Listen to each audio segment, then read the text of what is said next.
Hollywood's golden age minted some of the most recognizable faces in entertainment history, glamorous, admired, and endlessly photographed.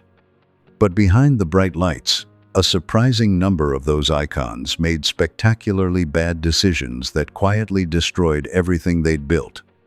Directors, co-stars, and spouses alike described many of them as stubborn, naive, or simply blind to the damage they were doing to themselves. Their own choices became their worst enemies. From stars who turned down career-defining roles to legends who burned through fortunes they couldn't replace, these are the golden age Hollywood names who got in their own way in the most spectacular fashion. Number 1. George Raft. Humphrey Bogart owes his entire legacy to one man's inability to spot a good script. That man was George Raft. In the early 1940s, Raft was a genuine top-tier star at Warner Brothers, beloved for playing slick, coin-flipping gangsters. But his approach to the business was defined by a stunning lack of professional curiosity. He turned down the lead roles in High Sierra, The Maltese Falcon, and Casablanca, not for complex artistic reasons. He passed on High Sierra because he didn't want his character to die at the end. He rejected The Maltese Falcon because he refused to work with a first-time director named John Huston. Behind the scenes, it was an open secret that Raft rarely read his scripts properly, relying on others to summarize the plot before making massive career decisions. Jack Warner didn't sit him down for a mentoring chat. Warner Brothers simply suspended him, stopped his salary, and handed those scripts straight to Bogart. The studio knew exactly what Raft was, and they let him bench himself out of sheer ignorance. His core problem was that he confused his public image with actual talent. He believed his tough guy persona, propped up by real friendships with underworld figures like Bugsy Siegel, was enough to carry a career indefinitely. When post-war audiences started craving the morally complicated, cynical heroes that Bogart made iconic, Raft had nothing to offer. He lacked both the acting range and the self-awareness to adapt. By the 1950s, the phone had gone quiet. The same executives who once bent to his demands stopped returning his calls entirely. Raft ended up greeting guests at a London casino, living off faded recognition and old photographs. He didn't fall because of a scandal or a blacklist. He fell because his ego was the one thing he never questioned, and it cost him everything he'd built. Number 2. Carl Alfalfa Switzer. That cowlick, those freckles, that deliberately awful singing voice. A whole generation knew it instantly. Switzer played Alfalfa in the Our Gang shorts and became one of the most recognized faces in the country. But Hollywood treats child stars with a cold, predictable logic. It profits from their youth, then discards them the moment it runs dry. Switzer's real problem wasn't simply aging out of the role. It was his complete failure to grasp that his world had shifted beneath him. At Hal Roach Studios, he'd been indulged like royalty. Pranks, disruptions, bad behavior, all tolerated because he was making the studio money. But when he grew into an awkward young man, he carried that same entitled attitude onto every set, behaving like a star when he was barely getting bit parts. He never tried to grow as an actor. Instead, he leaned on an arrogance he'd never actually earned, burning through directors and castmates who had no patience for it. The industry that created his ego simply walked away from it. Nobody in a studio office cared about the psychology of a former child star. They just saw someone who was no longer worth the trouble. Cut loose, Switzer drifted into odd jobs, working as a hunting guide, but his judgment never improved. He moved through life convinced that consequences were for other people. That delusion followed him to the end.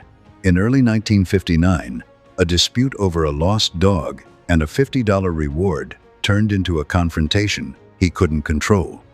He was dead at 31, not because of some grand Hollywood tragedy, but because he never once learned to read the room.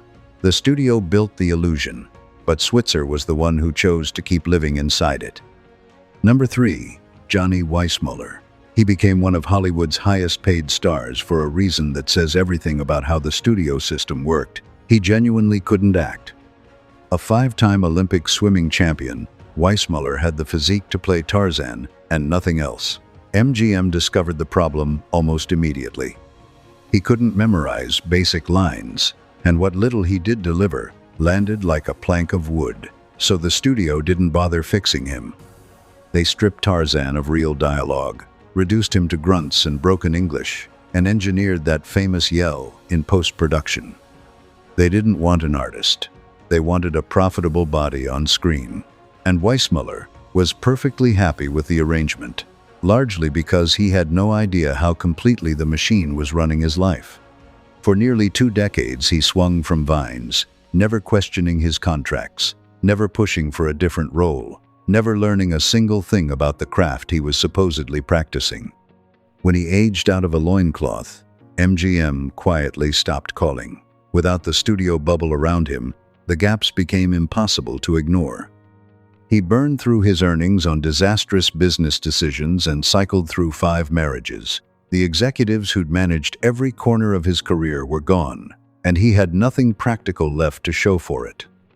In his final years, living in a care facility, Weissmuller would reportedly wander the grounds, beating his chest and letting out the Tarzan yell for anyone nearby. It's a striking image.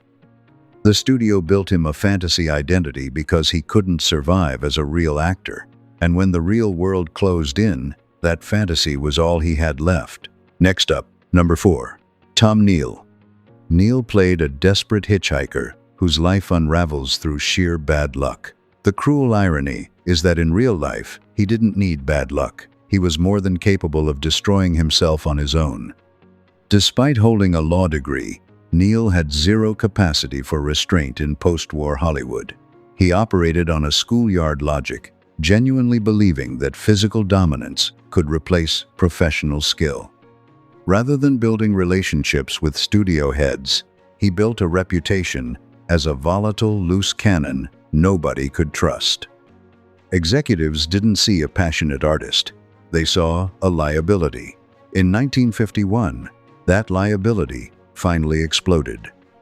Driven by jealousy over a minor starlet named Barbara Payton, Neal picked a brawl with top Hollywood leading man Franchot Tone and shattered the man's face. Tone went straight to the hospital. Hollywood could overlook plenty behind closed doors, but public violence against a profitable star was a different matter entirely. The industry blacklisted Neal immediately. At 37, his acting career was finished. He bounced between manual labor and a landscaping business, cut off entirely from the world he'd thrown away. The final consequence of his temper came years later when he was convicted of involuntary manslaughter following the shooting of his 3rd wife. Neal didn't lose his career to changing tastes or a tough industry. He lost it because he let his fists do the thinking, and brute force never wins against basic common sense. Number 5. Agar. Agar didn't earn his Hollywood break through auditions or theater training. He had a strong jawline, and, more crucially, he married Shirley Temple. To studio executives in the late 1940s, he wasn't a serious actor. He was a publicity stunt with legs. Legendary producer David O. Selznick signed him immediately, and director John Ford placed him alongside John Wayne and Henry Fonda in the prestige Western Ford Apache. Agar was suddenly standing next to the greatest names in the business, but he completely failed to understand what that meant. He confused a manufactured PR opportunity with genuine, irreplaceable talent, and that mistake would cost him everything. Agar didn't read the room. He turned up to sets underprepared, fumbled basic dialogue, and treated one of the most unforgiving industries on earth like a gentleman's hobby. The talent was never really there, and he wasn't doing anything to find it. His personal life made everything worse. Arrest after arrest for drink driving, tabloid scandal after tabloid scandal, all while he walked around convinced that his looks and his famous wife made him untouchable. That kind of arrogance has a shelf life. When Shirley Temple filed for divorce in 1949, it expired overnight. The moment her cultural weight was gone, Studio executives saw exactly what they'd been tolerating. A man with no discipline, no craft, and no longer any publicity value. They cut him loose without a second thought. He spent the next few decades drifting through cheap sci-fi and monster pictures. Not because the industry turned on him or times changed, but because he never once stopped to ask whether he was actually earning his place in it. Number 6. Wallace Beery. In the early 1930s, the highest-paid actor at the most powerful studio in Hollywood wasn't a polished leading man. It was a heavy-set, rough-edged character actor who often couldn't follow his own dialogue. Beery won an Oscar and packed cinemas playing the same type every time, the brutish, slow man with a soft center underneath. Audiences thought they were watching layered, nuanced work. The directors on set knew the truth. Beery wasn't performing a character. He was simply being himself, because the psychological depth simply wasn't there. Behind the gates of MGM, it was common knowledge. He couldn't grasp motivation, struggled with longer stretches of text, and needed directors to break every scene down into its most basic emotional pieces before filming could even begin. Lines were fed to him moments before the camera rolled. Louis B. Mayer didn't care. Beery sold tickets, and that was the only currency that mattered. The studio built an invisible framework around his limits, kept him firmly typecast, and made sure he was regularly surrounded by gifted child actors, most notably Jackie Cooper, who could carry the emotional weight he couldn't. The executives knew the child star was doing the real emotional heavy lifting. Beery just had to stand there, grunt, frown, and let audiences fill in the rest. What made it worse was how completely he failed to see it. MGM was quietly covering for him at every turn, but instead of sensing that, Beery's ego ballooned. He became difficult on set, petty and openly cruel toward the very child actors propping up his performances. He was convinced his box office pull came from his own talent. He never looked behind the curtain. He never asked why the studio kept steering scenes away from him. Beery is a perfect example of what the Golden Age system actually valued. Not intelligence, not craft, just profitability wrapped in a convincing package. Number 8. Victor McLaglen. Winning a Best Actor Oscar is supposed to mean something. When McLaglen took home the award in 1935, most people assumed it was a triumph of performance. It wasn't. It was one of the most calculated cases of director manipulation in Hollywood history. McLaglen didn't understand what he was doing on screen. He genuinely couldn't. Standing at 6'3" with a former heavyweight boxer's physicality, he looked the part. But memorizing dialogue was a struggle, and reading a character's inner life was beyond him entirely. Director John Ford knew this going in.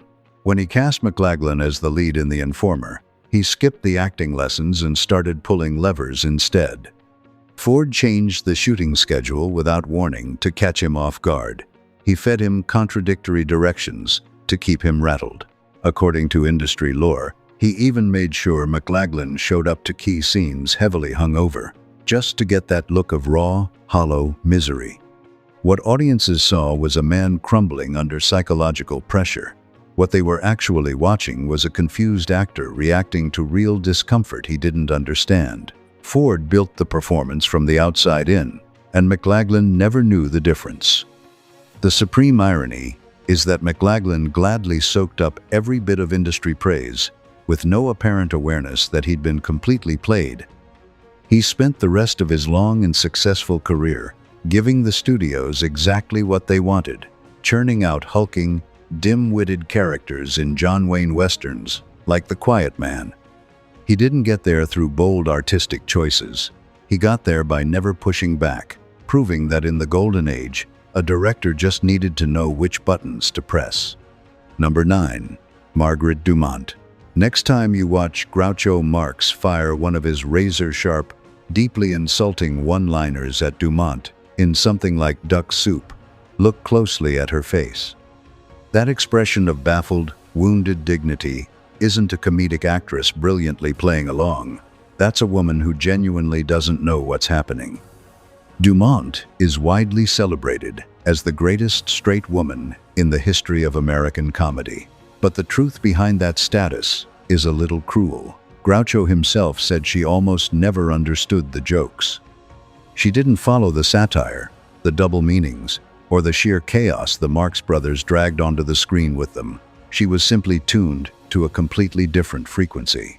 Before the brothers, Dumont saw herself as a serious, classically trained stage actress. She brought that same aristocratic sincerity to every comedy set she walked onto, and that's precisely why they kept hiring her back. You can't manufacture that level of clueless earnestness. If she'd been in on the joke, if she'd given even the slightest knowing wink, the whole dynamic would have fallen apart. So the studio kept her exactly where she was. They needed a solid wall for Groucho's madness to bounce off, and Dumont's genuine lack of comedic understanding made her the perfect surface. She spent over a decade being mercilessly mocked by the sharpest wits of her generation, while sincerely believing she was delivering serious dramatic work. She never really pushed back, because she never fully grasped that she was the punchline. She quietly believed her dignified presence was lifting the films to a higher level. Dumont got the screen immortality she always chased, but she earned it while millions laughed at her rather than at the performance she thought she was giving. Number 10. Buster Crabbe. Crabbe pulled off something no other actor managed, playing Tarzan, Flash Gordon, and Buck Rogers across his career. That's the entire holy trinity of pulp heroes, all in one body. Yet the man who embodied the future on screen had almost no self-awareness about his own place in the industry. The studios never considered him a prestige act. Universal and Paramount used him as cheap, dependable labor for Saturday serial pictures, churning out low-budget action chapters at pace, and Crabbe never once pushed back. No demands for better roles, no push for character depth. He genuinely seemed to believe that physical fitness and screen presence were the same thing. He was perfectly happy pointing prop ray guns and throwing rehearsed punches, completely unaware he was locked into the lowest tier of the studio system. Then television arrived in the early 1950s and killed the serial format overnight. Actors with real dramatic range moved into meatier roles. Crabbe had nothing to fall back on. Nearly 2 decades of flexing and jawline work had left him with no toolkit for the industry that replaced the one he knew. He faded out quietly, eventually moving into business, selling swimming pools. He survived the golden age, but only because he never understood he was playing a far smaller game than everyone standing next to him on that soundstage. Number 11. Guy Madison. In 1944, a young Navy sailor wandered into a Hollywood radio broadcast on his day off. A talent scout clocked his face, renamed him Guy Madison, and got him a brief cameo in Since You Went Away. He didn't deliver a single memorable line. He didn't need to. Thousands of fan letters arrived anyway. It was the smoothest introduction to Hollywood imaginable, and it gave Madison a completely distorted idea of how the industry actually worked. Madison was very much the creation of Agent Henry Wilson, who built a career finding attractive young men, loading them with hyper-masculine stage names, and selling them to studios as visual products rather than performers. Wilson and the studio executives knew Guy Madison couldn't act. On screen, he was stiff, flat, and emotionally hollow, but that didn't matter to them. They weren't looking for an artist, they were looking for a face. They built his career around good lighting and stronger co-stars, propping him up just enough to sell tickets. And Madison made it worse by believing every bit of it. He mistook screaming teenagers for a long-term career guarantee. While Marlon Brando and Montgomery Clift were reshaping what screen acting could be, Madison was treating Hollywood like a modeling contract with better pay. He never chased difficult roles. He never put in the work to actually develop as an actor. He coasted on his youth and his jawline as if those were permanent assets, which is one of the most dangerous mistakes anyone in that system could make. By the late 1950s, the pretty boy era was dying, and Madison was aging out of the only thing he'd ever offered. The studio didn't fire him. They just stopped calling. There were younger, cheaper faces lined up outside the door, ready to fill the exact same slot. Madison drifted into low-budget European spaghetti westerns, a forgotten idol with no safety net to fall back on. There was no scandal here, no single catastrophic moment. He simply faded because he never understood the brutal logic of the studio system. When a beautiful face is all you bring, you're the easiest person in the room to replace. Madison's story is a reminder that talent was never optional in Hollywood. It was the only real currency that held its value. If you're finding these deep dives into Golden Age Hollywood worth your time, subscribe and stay with us for more. See you in the next one.